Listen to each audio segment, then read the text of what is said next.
Matthew Goldammer currently works as a judicial law clerk at the United States District Court for the Northern District of Illinois. He's a native of the Twin Cities in Minnesota. He graduated with honors from Notre Dame Law School in May 2022. He's going to discuss case history of canon law in relation to civil law in the United States. Matthew? Thank you, Dr. Frank. Thank you as well to Canopy Forum, and greetings to all. My paper examines how American courts handle litigation involving church property. Church property disputes represent crises within religious communities that must be resolved peacefully, and adjudication provides a constructive forum for this resolution to take place. At the same time, whatever judicial involvement is present must respect the First Amendment's religion clauses.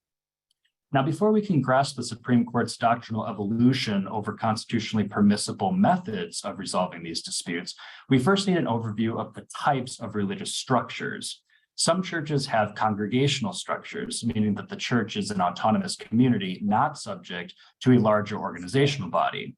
Other churches have more hierarchical structures where a local church parish is subject to the oversight of a diocese, congregation, or synod. And still other churches have a hybrid model somewhere in between. With that background in mind, we are ready to analyze the Supreme Court's doctrinal evolution through two representative cases. In Watson versus Jones, decided in 1871, the Supreme Court held that for litigation involving hierarchical churches, the secular court must defer to the decision of the church's hierarchy. Accordingly, although the secular court's judge adjudicating the case may not agree with how the church's higher levels of governments had decided the issue at hand, the judge's personal viewpoint does not matter under this compulsory deference approach. As the Supreme Court clearly expressed, whatever the church's hierarchy had decided, the secular court must accept as final. Now, Watson remained the status quo for about a century, but the Supreme Court changed course in Jones versus Wolfe, decided in 1979. In Wolfe, the majority endorsed a neutral principles method, allowing courts to examine neutral documents such as property deeds and other founding documents to make an independent judgment about the litigant's merits.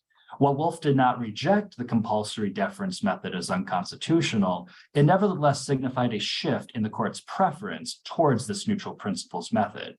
With the Supreme Court having endorsed both of these methods as constitutionally permissible, my paper argues that for church property litigation involving the Roman Catholic Church, the courts should use a compulsory deference approach.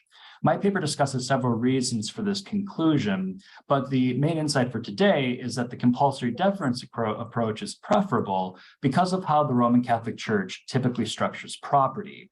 The church typically vests title to its property in the diocesan bishop, specifically title to the property invested in the office of the bishop, so that title to the property endures from one bishop to the next.